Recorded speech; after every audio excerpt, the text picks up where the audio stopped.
Sundance Film Festival, one of the most important events in the world for independent filmmakers. But it probably wouldn't be around nowadays if it wasn't for one man. I don't mean the founder Robert Redford. I am talking about a little-known filmmaker from Texas. He's the one who inspired Redford to create a place that celebrated and promoted indie filmmaking. And he also left an indelible mark on the next generation of self-taught filmmakers like Richard Linklater, Steven Soderbergh, and Quentin Tarantino. I'm talking about Eagle Pennell. But how did his films become so influential, and most interestingly, why don't we ever hear his name nowadays? He not only was creative and a good director and could see that whole storyline in his mind, he really could see that, but he also was a great inspirer. Pennell's first feature film, The Whole Shooting Match, won at the Sundance Film Festival in 1978, when it was still called the US Film Festival and wasn't run by Redford yet.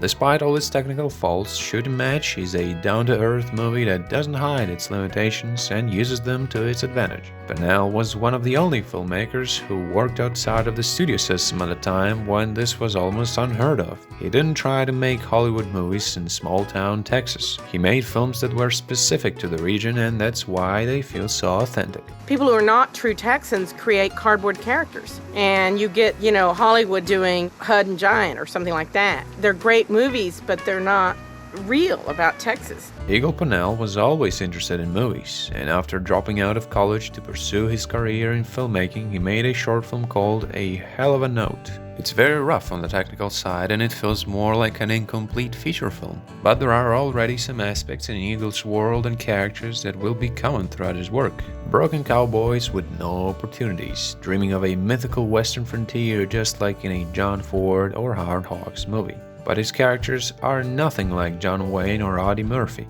They're blue-collar workers who stumble from one minimum wage job to another, dreaming of success and going away to look for better opportunities. However, they inevitably end up in a town's bar at the end of the day, where the trouble only intensifies. Pennell made an equally successful film on his second directorial attempt, Last Night at the Alamo. It's regarded as his best one by some, and even recounted by Linklater as a big inspiration for his first film, Slacker. Pennell brings back similar themes from his previous movie, but it's a much heavier and bitter story centered around one of his favorite places, the bar. Compared to his first movie, the characters are so much angrier and dissatisfied with their lives and people around them. There's an optimism in Shooting Match in spite of the main character's hardships and failures, but this feeling dies quickly in Last Night at the Alamo. In a way, it reflects Pennell's worsening personal and professional relationships with his collaborators, which was the final straw for most of them after this movie.